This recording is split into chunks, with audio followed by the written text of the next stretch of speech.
Si t'as cliqué sur cette vidéo, c'est probablement que t'as envie d'apprendre à te faire respecter, que t'as envie d'apprendre à t'affirmer face aux autres. T'as peut-être l'impression que les autres ne te portent pas assez d'estime, pas autant que tu voudrais en tout cas, et t'as peut-être l'impression d'être traité parfois comme le gentil de service. Et je sais très bien à quel point ça peut être frustrant, parce que pendant les 20 premières années de ma vie, j'étais extrêmement timide, j'avais très peu confiance en moi, et je comprenais pas comment ça pouvait être aussi facile et aussi naturel pour les autres de se faire respecter, d'être écouté, que les autres s'intéressent à eux. Donc dans cette vidéo, je vais t'expliquer tout ce que j'ai appris là-dessus ces dernières années qui m'ont permis aujourd'hui d'avoir des relations sociales beaucoup plus épanouies, d'apprendre à me faire respecter et à m'affirmer face aux autres, et tu vas pouvoir appliquer la même chose dans ta vie à toi. Le premier concept qui est essentiel à comprendre, c'est la base de tout, c'est le concept de ta zone d'intégrité. On va imaginer que ce bonhomme, c'est toi, et ta zone d'intégrité, ça va être la limite entre ce que tu tolères de la part des autres et ce que tu ne tolères pas de la part des autres. Mais ce qu'il faut comprendre, c'est que les gens autour de toi, ils vont en permanence chercher à te tester.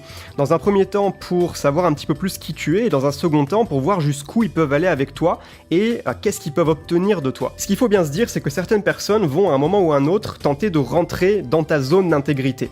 Et en fonction de ta réaction par rapport à ça, ils vont déterminer si oui ou non ils te respectent. Et évidemment, ce qui va faire toute la différence, c'est ta réaction à toi. Est-ce que tu vas laisser les autres porter atteinte à ton intégrité sans réagir, ou alors au contraire, tu vas réagir et tu vas empêcher ces personnes de porter atteinte à ton intégrité personnelle. Et cette capacité à ne pas tolérer que les autres rentre dans ta zone d'intégrité, elle tient en un seul mot, c'est le mot non, N-O-N.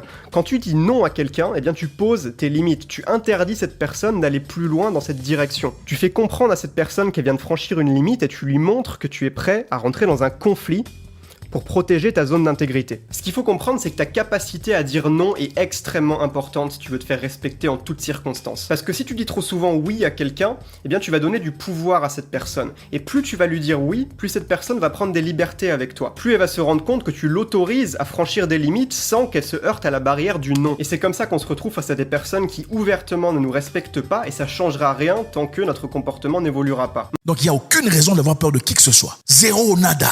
Les hommes sont hommes parce qu'ils choisissent de devenir des hommes. On n'est jamais victime de sa propre vie. Absolument pas. L'homme choisit sa position sur terre. Peu importe sa nature, sa grandeur, sa hauteur, son poids. Les principes ne peuvent pas être violés. Peu en importe les conditions. Vous mettez une ligne, on ne la franchit pas. Si on franchit, il y a des dégâts. Peu importe qui il s'agit.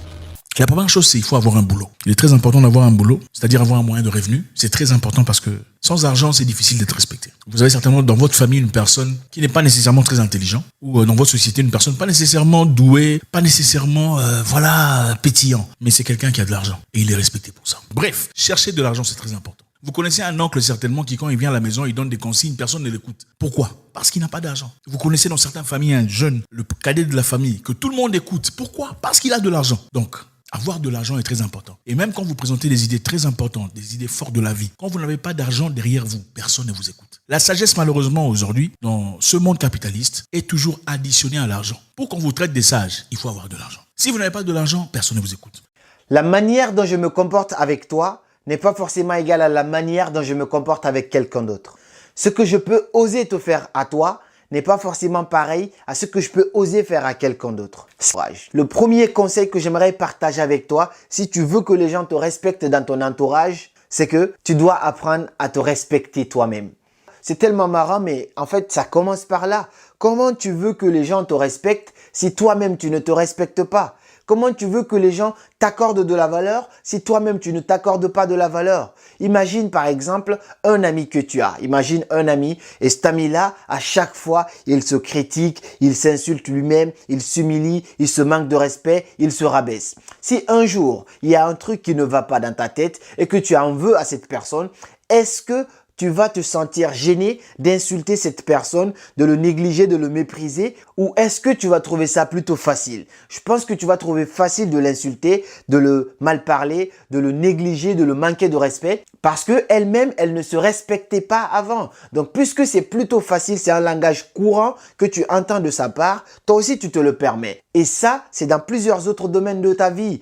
Apprends à te respecter toi-même, apprends à te respecter comme tu aimerais que les gens te respectent. Les gens, en fait, n'ont pas cette capacité de voir ce que tu as à l'intérieur de toi. Ce que les gens savent voir, c'est qu'est-ce que tu essayes de dégager à l'extérieur. Donc, si tu veux que les gens te respectent, la première chose à faire, c'est d'apprendre à te respecter toi-même. Troisième point sur comment se faire respecter. Apprenez à souffrir en silence. Ok, vous avez des problèmes dans la vie, des difficultés d'argent, apprenez à souffrir en silence. Ce n'est pas à n'importe qui qu'on demande de l'aide. Ce n'est pas auprès de n'importe qui qu'on dit, mon cher, en tout cas, la maison, je n'ai pas payé, les enfants, je ne sais pas comment je vais faire, on a des difficultés. Non, parce que ce sont les mêmes personnes qui prennent les mêmes histoires et vont raconter. En fait, malheureusement, on vit dans un continent, dans un environnement où il y a beaucoup trop de problèmes inutiles, mais qui naissent toujours. D'ailleurs, à partir du moment où vous commencez à monter, votre degré, votre nombre d'ennemis et des détracteurs et des méchants grandit aussi. Plus vous montez, plus les détracteurs, les jaloux, les méchants s'agrandissent, s'enrichissent. On va partir chercher les histoires de vous d'il y a 20 ans